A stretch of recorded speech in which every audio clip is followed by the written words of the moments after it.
It ain't about how hard you hit. It's about how hard you can get hit and keep moving forward. How much you can take and keep moving forward.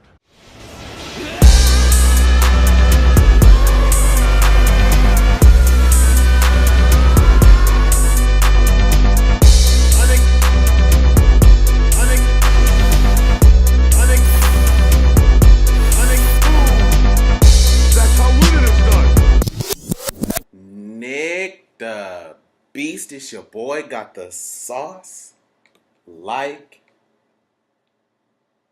soy. You diggle.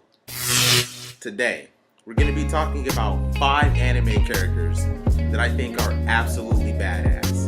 Now, there are a couple things I want to talk about before I get to this list. This list is not ranked in any particular order, nor am I saying that these are 5 of the most badass anime characters of all time.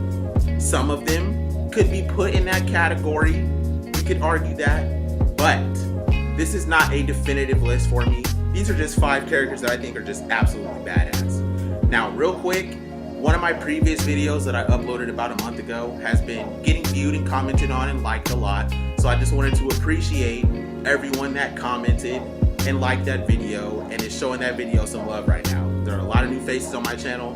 So I just want to say welcome, you feel me? Without making this too long, let's get the video started. My boy. Now, the first person we're going to talk about is Yujiro Hanma. If you don't know who Yujiro Hanma is, he is from the anime Baki the Grappler. Or, if you watch on Netflix, it's Baki. It's just the 2018 version. This man is an absolute savage. Everyone else sits on the couch and watches TV. Yujiro Hanma does whatever the hell this is to watch TV. And when he's finished, he just lands on his feet ever so slightly, ever so light. And look at the physique on this man. What? First of all, you can't beat Yujiro Hanma. He's never lost a fight before.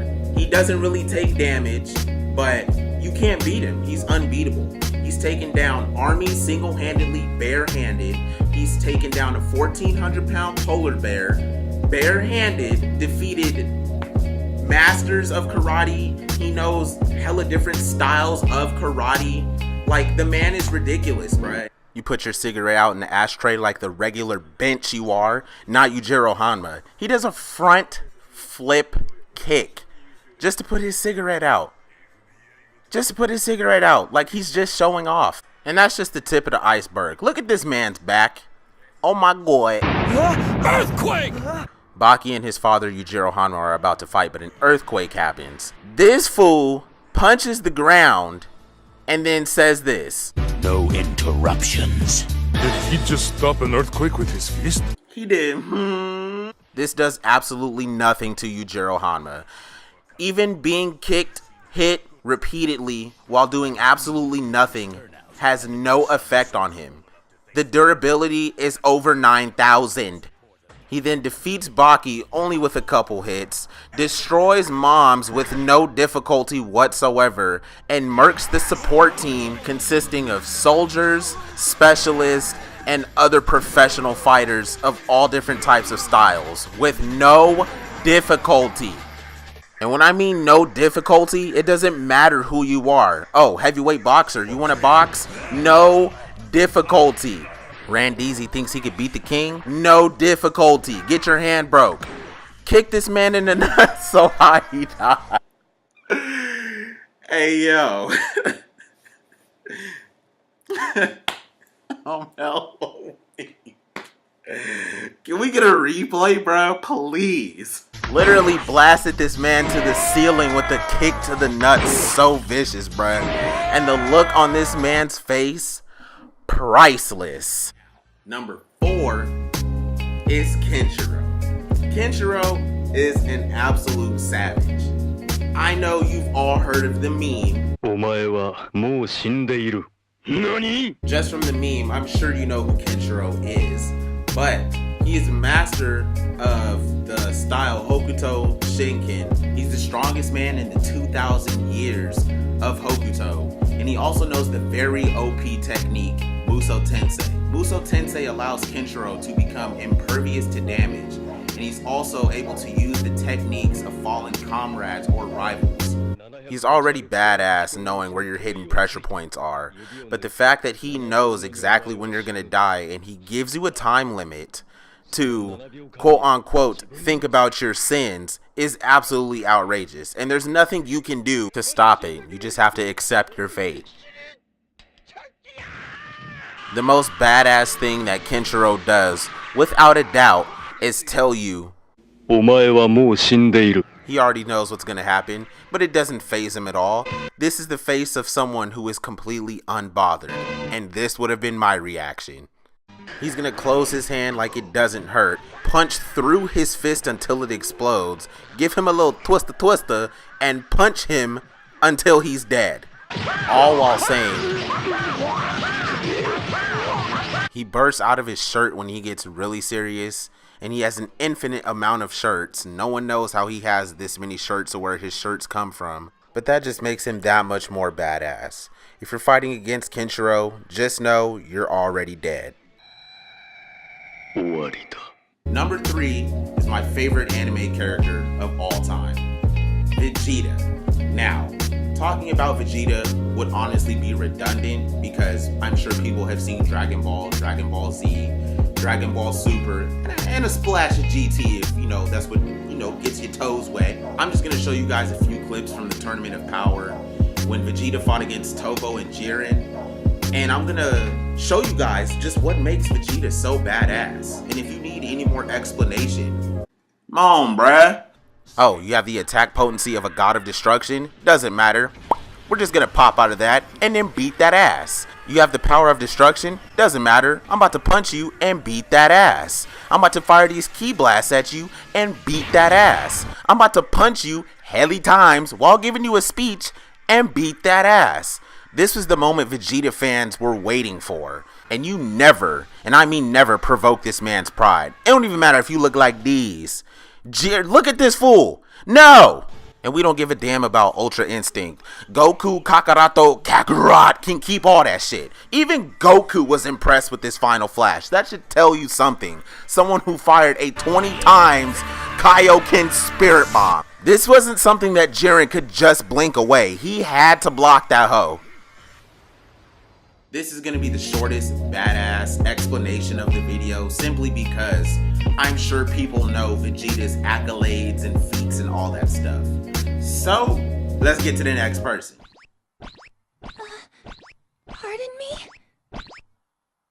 Your heartbeat is just fine. Number 2 is Mellie Otis, and boy is he the definition of badass and OP. He is the leader of the 7 deadly sins. He can't be killed because he has a curse on him. If you so happen to kill him by stabbing all 7 of his hearts, he dies but later comes back to life. And when he comes back to life, he's stronger than the last time you've seen, bro. He pretty much gets a Zenkai boost, if you will, from dying, you feel me? You're a princess? Doesn't matter. Let me grab them tig old biddies. Not badass enough yet for you? Then let's use the move Full Counter, which is literally one of the most OP moves in the entire show. Full Counter, like it says, fully counters every magic-based move and reflects it back at the opponent with more than double the damage. So if you think you're just attacking Mellie Otis with a magic attack easy, chances are it's going to get full countered. And if that doesn't work, all of the damage that Mellie Otis sustains in battle can be used for Revenge Counter, a move that takes all of the damage and reflects it back to the opponent. Now this doesn't heal Mellie Otis, so it is only an ace in the whole move, but it is a move that if it does hit you, it will most likely kill you. Practically being unbeatable and never cracking under pressure, Mellie Otis definitely deserves to be on this list. The last person we're going to talk about is Itachi Uchiha. He is another well-known anime character, so going over all of his abilities, feats, and accolades and all that good stuff would also be redundant. So we're just going to do the same thing we did for Vegeta pretty much and just show you some clips of him doing stuff that's just ridiculous. I'll give you some of my power involuntarily, but first you must swallow my big black bird. Didn't nobody ask to do that. Man is on his hands and knees talk about some fight me, and he just gonna leave? You're not gonna make me swallow your crow and leave. and then later make me spit up, throw up chuck that same crow, even if it was for the greater good. Thanks to Kodo Matsukami, Itachi is now the only living dead person that can control his own body, gets Kabuto to snitch on himself and tell him the hand signs for Edo Tensei so he can break the jutsu. Even after death has plans that will protect his brother and the Hidden Leaf Village. I mean, Itachi is the definition of a badass character. It doesn't matter what situation you find Itachi in, even if he's somehow losing, the man still reeks of badassery. You have to be a wickhead or just a total badass to kill everybody that has the same last name as you, become one of the most hated characters of all time, and still give no fucks. Like, Itachi knew that his mission was gonna result in all the BS that unfolded, but he didn't care, cause the man is a badass, and it was also for the greater good. So that's the end of the list. I just wanted to add a couple of moments that were real badass from these 5 characters. I know there are a lot of other badass moments I could have added, a lot of things that I didn't talk about. You know, I just wanted to touch on a few things. Pause. But if you guys do want to see another list-like video, smash the like button. Let me know this is the type of stuff you want to see. Also, drop a comment, you know what I'm saying? If there are badass moments that you guys like from these 5 characters that I didn't talk about, drop a comment below. Hope you guys enjoyed. It's your boy Nick the Beast, and I'm gonna catch y'all in the next one. Got. Flow stayed nasty like the bottom of a sewer. Had to school him like that ditch and call him Ferris Bueller. I had a lot of struggles prayed, now my struggles fewer. I'm Freeze's brother, nigga, no one else is cooler.